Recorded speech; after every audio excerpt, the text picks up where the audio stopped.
Good. তোমার পড়ানোর দায়িত্ব কেন নিছি জানো? দেখো নার্গিস, তোমার সম্পর্কে মানে তোমার পড়ালেখার সম্পর্কে আমি সব শুনছি। তুমি বৃত্তি পাইছো এ খবরও আমি জানি।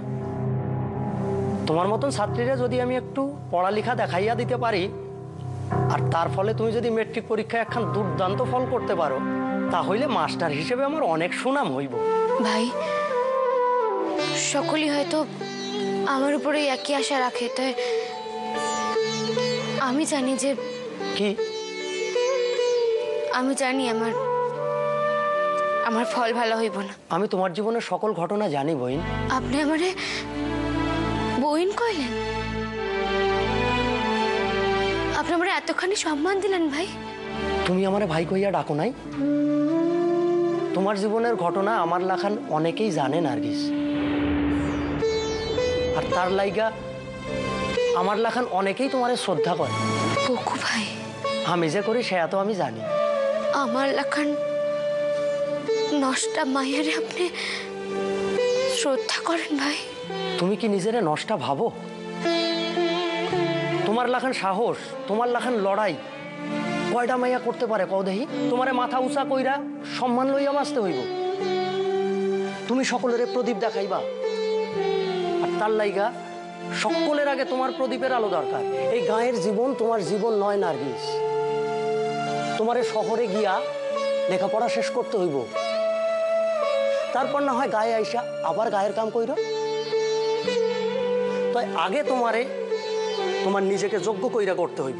তোমার লেখান মাইয়া আজ আমাদের দেশে বড় দরকার। আপনি যে গায়ে আইসা মাস্টারি লয়েছেন, তা কি শুধুই গায়ের ছেলেদের মানুষ করেন লিখা? তুমি জানো না নার্গিস, আমার দলের লোক ছাড়া এ কথা আর কেউ জানে না।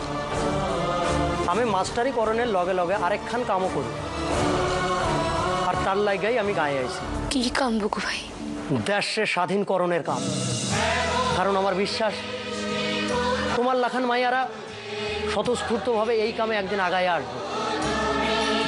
সময় হইলেই তোমার ডাক পড়বই। তাই তার আগে নিজের যোগ্য হইতে হইব। নিজের ব্যক্তিগত সুখ দুঃখের ঊর্ধ্বে উঠা বৃহত্তর জগতের কথা ভাবতে হইব নার্গিস। আমি জানি ইয়া তুমি পারবা। আজ হইতে তোমারে গঠনকরণের সব ভার আমার। তুমি শুধাই আমার সকল কথাগুলো শুইনা চলবা। আমি আপনি সকল কথা শুনুন বকু ভাই। আপনি আমার নতুন জীবন দেখাইলেন। ময়ূরই তো গেছিলাম প্রায়, আপনি আমার বাঁচনের পথ দেখাইলেন। কারোর জন্য কিচ্ছু করি না, আমি কিচ্ছু করি না কো। আমি তো বিয়ে হয়ে এসে আপনার মাথা বিগড়ে দিচ্ছি। এর আগে তো আপনি ভালো ছেলেটি ছিলেন। কে কইছে তোমার এই সকল কথা? থাক, আমি কারোর নামে নালিশ করতে চাই না কো। আমি কইছি শোনা,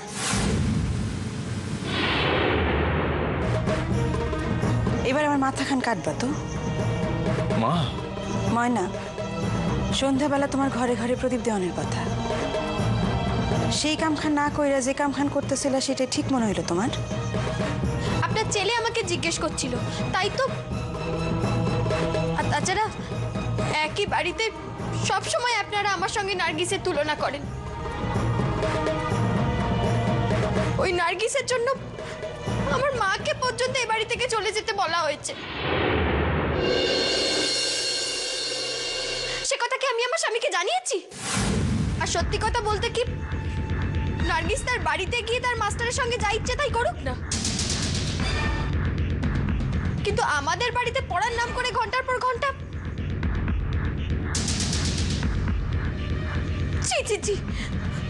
আর আমার মা সেই কথা বললে বলেই। তুমি আমার ঘরের বউ, তোমারে আমি কঠিন কথা কইতে পারব না। তো এইমাত্র যে কথাগুলি তুমি কইলা সেগুলো অত্যন্ত নিজ কথা। এরূপ কথা আমাকে বাসায় কেউ কয় না। মা, ও কোনো নিজ কথা কয় নাই।